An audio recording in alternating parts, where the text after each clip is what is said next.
11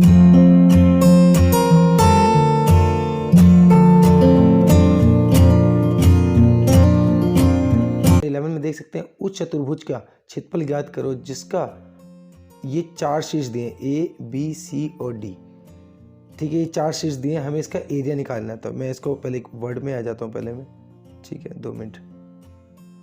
okay, अब यहाँ देख सकते हो आपको सिंपली एक चतुर्भुज बना लेना है। ये आपके पास A है, ये B है, ये C और D। सिंपली आपको A को C से मिला लेना है। तो जो ये 2 एरिया मिलेंगे, दोनों को जब ज्वाइंट कर लेंगे, दोनों को ऐड कर देंगे तो हमारा कंप्लीट का एरिया हो जाएगा। तो हम लिख सकते हैं एरिया ऑफ चतुर्भुज ABCD is equal to area of त्रिभुज ABC जमा एरिया ऑफ त्रिभुज ACD। यही निकाला है। अब मैं इसका कंप्लीट सोल्यूशन आपको दिखा देता हूँ। ठीक है, और ये सब क्वेश्चन सभी के लिए इम्पोर्टेंट है, MP बोर्ड के लिए भी। तो चलो स्टार्ट करते हैं बिना किसी देरी के।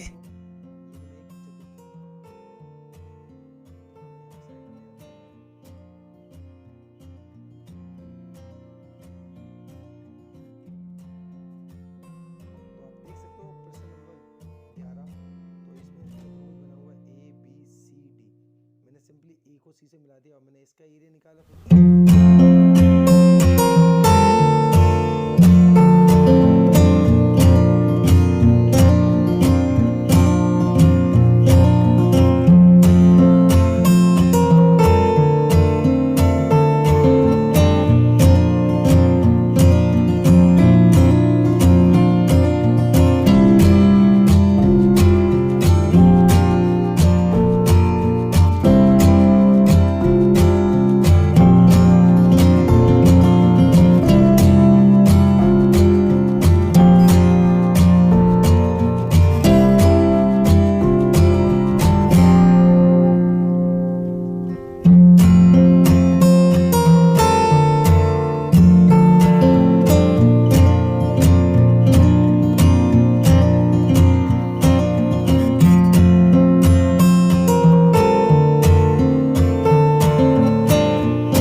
वर्ग मात्रक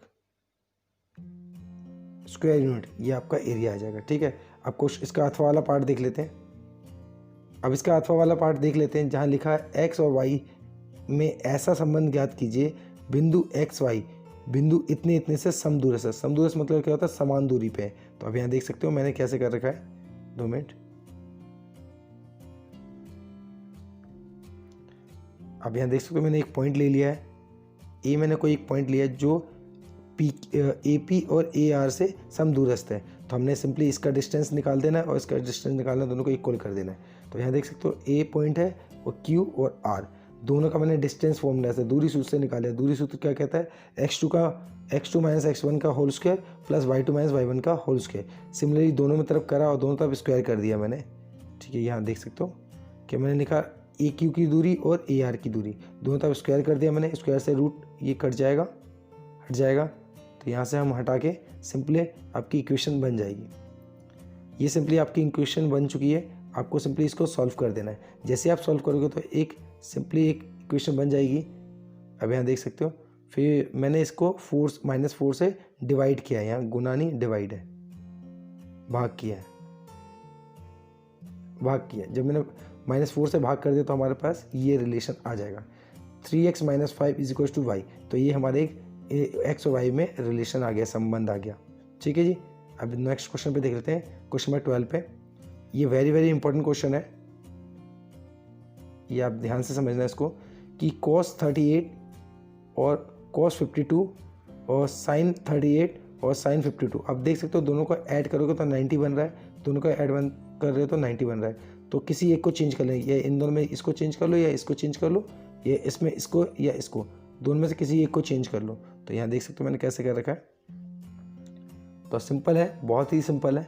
तो मैंने पहले लेफ्ट हैंड साइड से करा है, लेफ्ट हैंड साइड को ही प्रूव किया, 0 लाना है मुझे। तो cos 38 को मैं क्या लिख सकता हूँ, 90 - 52 लिख सकता हूँ। 38 आएगा, 90 में से 52 गया 38, ये एज इट इज़ लिख दिया मैंने। सिमिलरली 90 माइनस 52 करूँगा तो सेम आएगा 30/80 आएगा। तो cos 90 प्लस 90 माइनस थीटा क्या होता है, साइन थीटा होता है, और ये एज इट इज़। तो sine 90 minus theta cos theta होता है, और साइन एज इट इज़ जब दोनों सेम है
tan square a is equal to sec square a, ये मुझे प्रूव करना है। तो मैं पहले लेफ्ट हैंड साइड ले लेता हूँ। लेफ्ट हैंड साइड में देखो 1 प्लस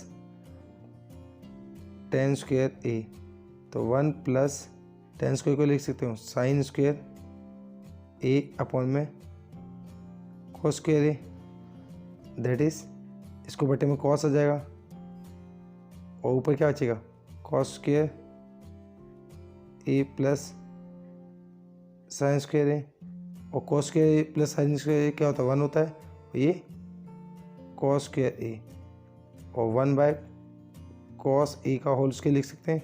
1 बाय cos क्या होता है सेक, तो ये सेक स्क्वायर a आ जाएगा। ये आपका राइट हैंड साइड प्रूफ हो जाएगा। अब यहाँ देख सकते हो मैंने कर रखा है,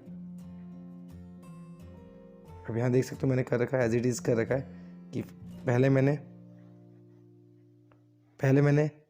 सिंपली लेफ्ट हैंड साइड को करा है, 10 को मैंने चेंज कर दिया है, ठीक है, फिर डिवाइड करा है इसको सिंपली, ये आपका ये 1 बाय cos का होल स्क्वायर आ गया, तो that is sec square theta आ गया।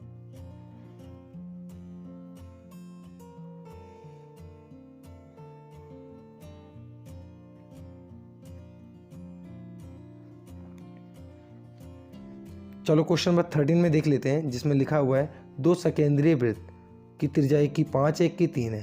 तो दो सकेंद्रीय वृत्त हैं, आप यहाँ देख सकते हो, तो एक की है 5 और एक की है 3, ठीक है जी।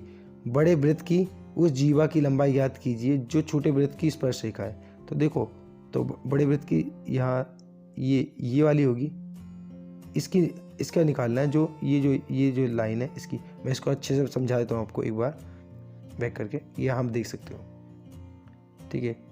मुझे सिंपली ये दो वृत्त दिख रहे हैं आपको, एक ये वाला एक बाहर वाला, ठीक है, और मुझे क्या निकालनी, जो इसको स्पर्श करती हुई जा रही है पी क्यू, हमें बेसिकली पी क्यू निकालनी है। और पी क्यू कैसे निकलेगी, पी ए जमा ए क्यू, इतना जमा इतना इक्वल टू पूरा, ठीक है। तो यहाँ लिखा है मैंने, माना ओ वृत्त का केंद्र है, सकेंद्रीय वृत्त का केंद्र, जहाँ 5 सेंटीमीटर ओपी है हमारी, और तथा 3 सेंटीमीटर एक ओ ए है, 3 सेंटीमीटर हमारी ओ ए है।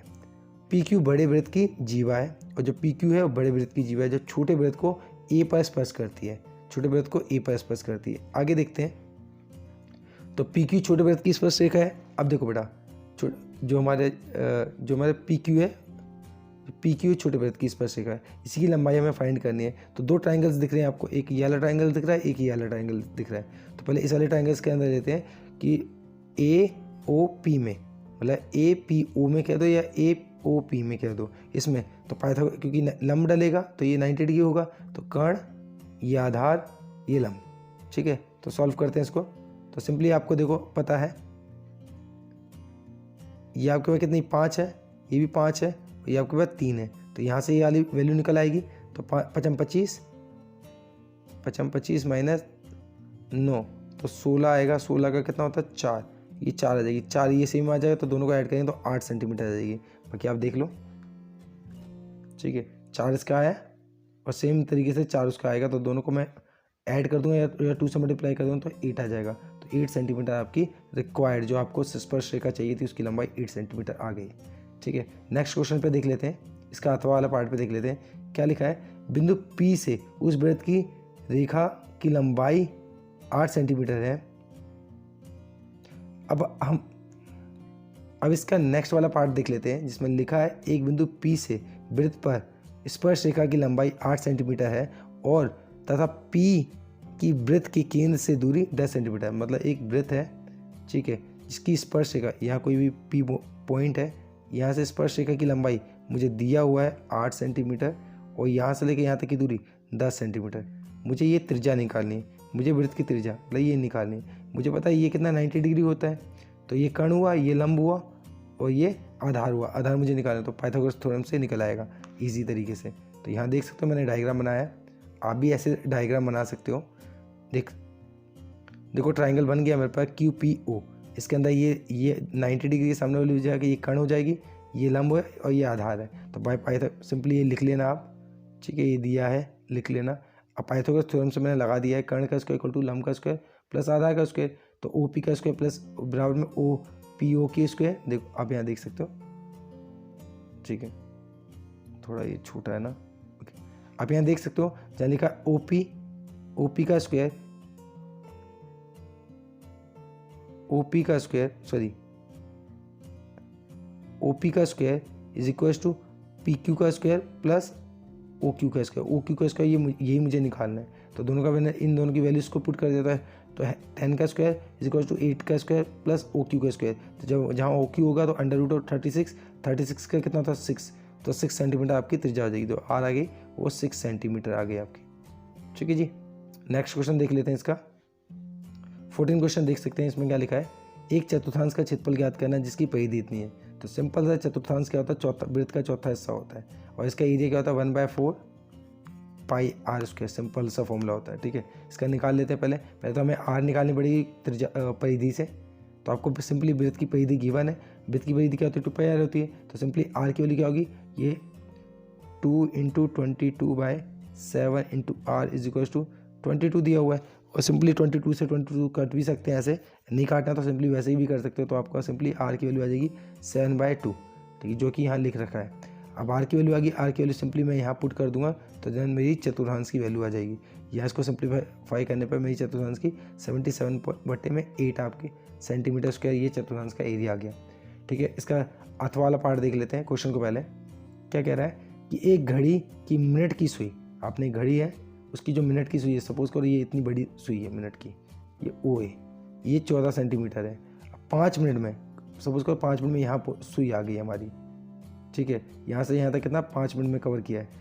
मैं रचित क्षेत्रफल क्या था, तो ये जो क्षेत्रफल बना है इसका हमें एरिया निकालना, मतलब त्रिज्या खंड का क्षेत्रफल चाहिए हमें और ये हमारा थीटा चाहिए होगा।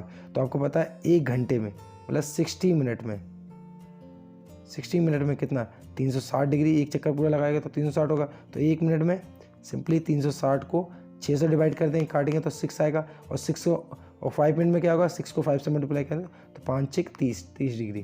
तो मैं इसको करके दिखा देता हूँ आपको प्रॉपर तरीके से। तो आप यहाँ देख सकते हो मैंने ये घड़ी बना दी है, ये देख सकते हो।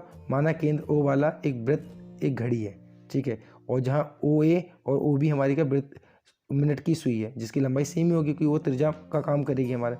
1 घंटे में सुई एक चक्कर लगाती है, 1 घंटे में 360 लेगी, मतलब 60 मिनट में 360, तो 1 मिनट में डिवाइड कर देंगे 60 तो 6 डिग्री आ जाएगा और 5 से मल्टीप्लाई कर देंगे तो 30 डिग्री आ जाएगा आपका। थीटा आ गया आपके पास, R आपको पता है, सिंपली आप फॉर्मूला लगा के एरिया फाइंड कर दो। तो त्रिज्यखंड का क्षेत्रफल क्या होता है, θ/360 गुना πr स्क्वायर। सिंपली इसको करने पे आपका जो आंसर आ जाएगा 154/3 सेंटीमीटर स्क्वायर आ जाएगा आपका एरिया। ठीक है, अब नेक्स्ट में देख लेते हैं इसका।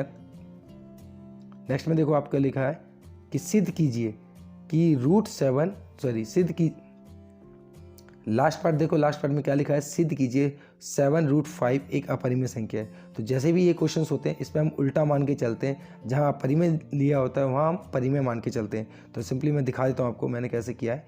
तो आपको भी सिंपली ऐसे ही करना है कि माना जो 7√5 एक परिमेय संख्या है। जब परिमेय होगा तो उसको p बटा q के रूप में लिख सकते हैं, जहाँ q is not equal to 0 और p और q क्या होना चाहिए, पूर्णांक होने चाहिए और सहभाज्य संख्या होनी चाहिए।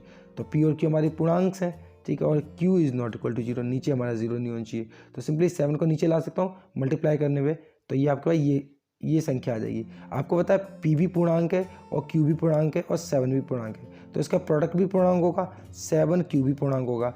और एक दूसरी बात, अगर हमारा q नॉट इक्वल टू 0 है और 7 हमें पता है नॉट इक्वल टू 0 है, तो 7q भी नॉट इक्वल टू 0 होगा। ठीक है जी, जब ये दो कंडीशन हो गई तो ये ऑटोमेटिकली ये परिमेय हो जाएगा हमारा, ये हमारा रैशनल नंबर हो जाएगा, परिमेय नंबर हो गया। बट ये परिमेय, बट ये अपरिमेय हमारा, तो ये हमारे विरोधाभास से प्रस्तुत होता है, ये देख सकते हो। बट हमारा क्या है, √5 एक अपरिमेय संख्या है, ये हमारी गलत विरोधाभास से प्राप्त हुई है, अतः 7√5 एक अपरिमेय संख्या है। क्लियर है? ठीक है जी, ओके। इसका अथवा वाला पार्ट देख लेते हैं। अथवा वाला पार्ट में देखो क्या लिखा हुआ है, दर्शाइए कि कोई धनात्मक विषम पूर्णांक, जो विषम है, विषम पूर्णांक 6q + 1, 6q + 3, 6q + 5 के रूप का होता है, जहाँ q एक पूर्णांक है। तो हम देखो, हमने यूक्लिडियन विभाजन एल्गोरिदम से ही करना है इसको, तो आप यहाँ देख सकते हो।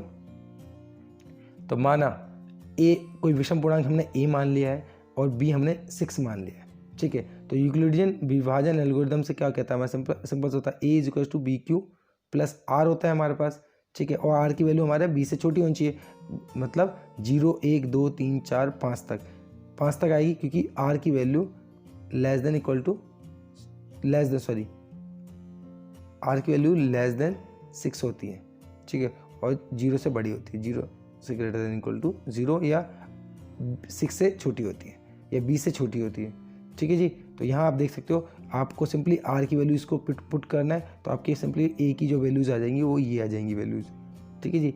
a = 6q या 6q + 1, 6q + 2, 6q + 3, 6q + 4 और 6q + 5 और 6q + 6 आ नहीं सकते, बिकॉज ऑफ r हमारा 6 है नहीं, ठीक है।